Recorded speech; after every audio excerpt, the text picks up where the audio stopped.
Chapter 5. By 9 o'clock, the movers were gone. Ellie and Gage, both exhausted, were sleeping in their new rooms. Gage in his crib, Ellie on a mattress on the floor surrounded by a foothill of books. Bookses? Okay. I got this, guys.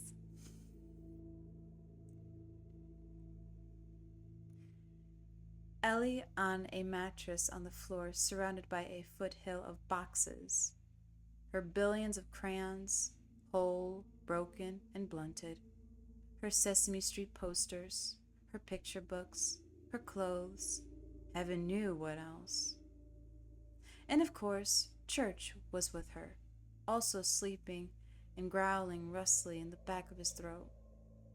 That rusty growl seemed the closest the big Tom could come to purring. Rachel had prowled the house restlessly with Gage in her arms earlier, second-guessing the places where Louis had told the movers to leave things, getting them to rearrange, change, or restack. Louis had not lost their check.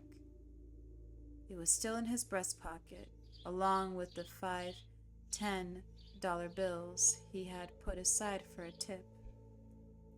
When the van was finally emptied, he handed both the check and the cash over, nodded at their thanks, signed the bill of receipt, and stood on the porch watching them head back to their big truck.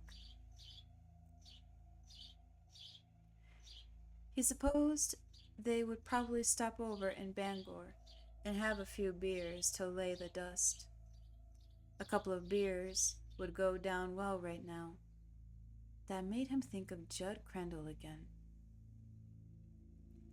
He and Rachel sat at the kitchen table, and he saw the circles under her eyes.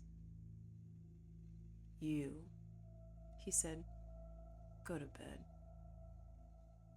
"Doctor's orders?" she asked, smiling a little. "Yeah." "Okay," she said, standing. "I'm beat, and Gage is amped to be up in the night. You coming?" He hesitated. "I don't think so, just yet. That old fella across the street." "Road. You call it a road out in the country. Or if you're Judson Crandall, I guess you'd call it a road." "Okay, across the road." He invited me over for a beer. I think I'm going to take him up on it. I'm tired, but I'm too jived up to sleep.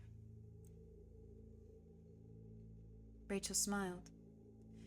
"You'll end up getting Norma Crandall to tell you where it hurts and what kind of mattress she sleeps on."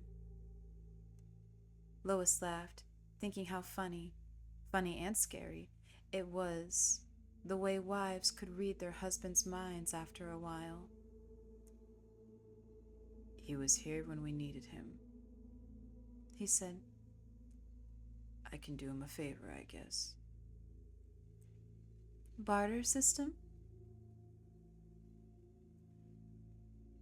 He shrugged, unwilling and unsure how to tell her that he had taken a liking to Crandall on short notice. "How's his wife?"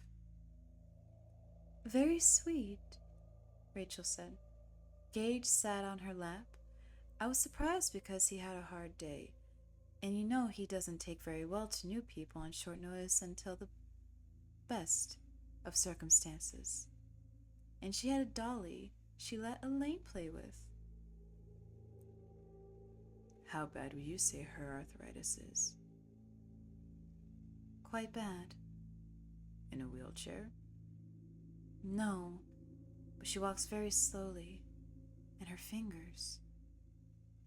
Rachel held her own slim fingers and hooked them into claws to demonstrate. Louis nodded. "Anyway, don't be late, Lou. I get the creeps in strange houses.